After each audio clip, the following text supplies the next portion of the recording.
วิธีซะបើកមុខងារនិយាយសំឡេងដើម្បីឲ្យទូរស័ព្ទដៃរបស់យើងសរសេរអក្សរតាមសំឡេងដែលយើងកំពុងនិយាយបានភ្លាមៗតែម្ដង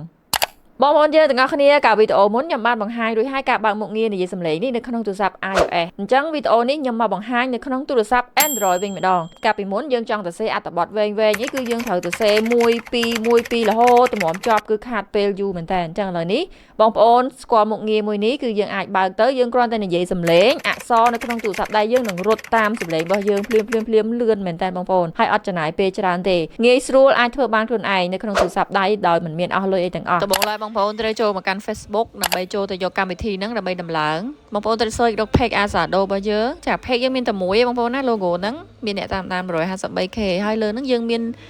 កំណត់ link មួយយើងដាក់ link មួយពណ៌ខៀវនៅលើហ្នឹងគឺជា link group channel Telegram ផ្ទាល់របស់យើងតែម្ដងបងប្អូនចុចលើ link ហ្នឹងទៅនឹងចូលមកកាន់ group channel របស់យើងបងប្អូនអស់ចិត្តទៅក្រោមគេឡើងផុតឲ្យផុតណាហើយ channel យើងមានអ្នកតាមដាន 12000 នាក់បងប្អូននឹងឃើញ link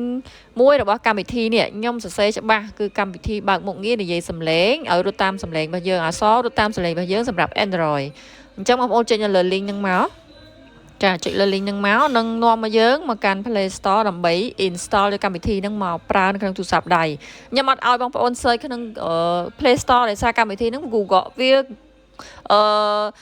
មុខសញ្ញាហ្នឹងណាថា logo ហ្នឹងដូចគ្នាច្រើនអញ្ចឹងពេលខ្លះ down មកគេឲ្យបងលុយបងអីមិនមែនកម្មវិធីហ្នឹងអញ្ចឹងណាអញ្ចឹងបងប្អូន down ហើយវានឹង load ចូលមកក្នុងទូរស័ព្ទដៃរបស់យើងហើយកម្មវិធី Gboard ហ្នឹងណាអញ្ចឹងបងប្អូនបើកមកអត់ទាន់ប្រើបានភ្លាមទេយើងចុចនៅលើ enable in setting ហ្នឹង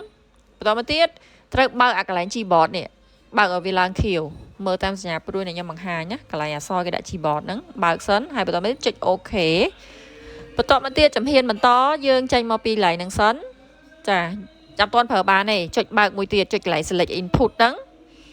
ហើយយើងរើសយក Gboard មើលតាមសញ្ញាព្រួយដែលខ្ញុំបង្ហាញចាហើយបន្តមកទៀតចុចពាក្យ down អូខេ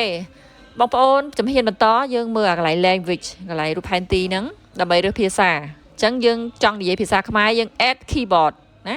ចុច add keyboard ហ្នឹងហើយរើសយកភាសានៅភាសាខ្មែរយើងទី2ហើយនៅហ្នឹងមានភាសាច្រើនណាទូទាំងសកលលោកតែម្ដងចុចយកភាសាខ្មែរហើយបន្តមកទៀតចុចពាក្យ down ខាងក្រោមអញ្ចឹងបានទេឃើញទេប៉ុន្តែយើងត្រូវលើកអក្សរខ្មែរឡើងទៅលើចុចលើនឹងឲ្យយូរអស់ទៅលើបានឃើញទេផ្លាស់ទៅក្រោមផ្លាស់ទៅលើបានអញ្ចឹងលើកខ្មែរទៅលើសិនចា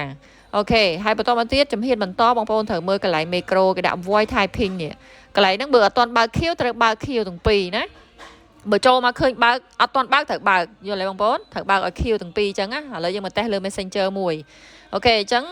បើសិនជាចូលមក typing យើងអង់គ្លេសយើងដូរកន្លែងផែនទីហ្នឹងទៅជាខ្មែរសិនតោះណាចាហើយជំហានបន្តសំខាន់យើងត្រូវចុចយកកន្លែងសញ្ញា macro ពណ៌ខ្មៅណានេះកន្លែងខាងលើគេ function ខាងលើគេហ្នឹងខ្ញុំដាក់សញ្ញាព្រួយឲ្យចុចលើសញ្ញា macro ខ្មៅហ្នឹងហើយគេឲ្យយើង OK ចុចកន្លែងហ្នឹងមកចាប់ផ្ដើមនិយាយសួស្តីអ្នកទាំងអស់គ្នាសុខសប្បាយជាទេជួបគ្នានៅវីដេអូថ្មីទៀតហើយបើអ្នកទាំងអស់គ្នាពេញចិត្តសូមជួយចុចតាមដាននៅលើវីដេអូនិង page របស់ខ្ញុំម្នាក់មួយអូខេកញ្ញាគឺមកលឿនមែនតើចាហើយបន្តមកយើងចុច send ទៅអញ្ចឹងយើងមិនបាច់វាយមួយទៀតទេណា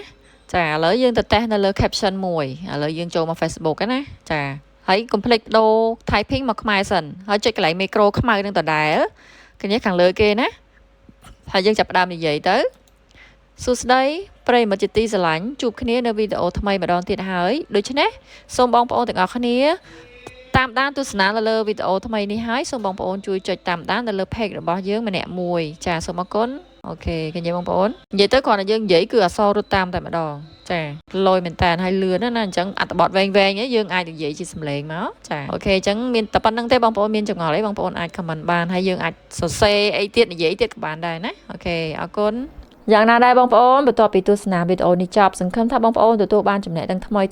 ហើយនឹងអត្ថប្រយោជន៍ជាច្រើនពីវីដេអូមួយនេះអរគុណយើងនឹងជួបគ្នានៅវីដេអូថ្មីបន្តទៀត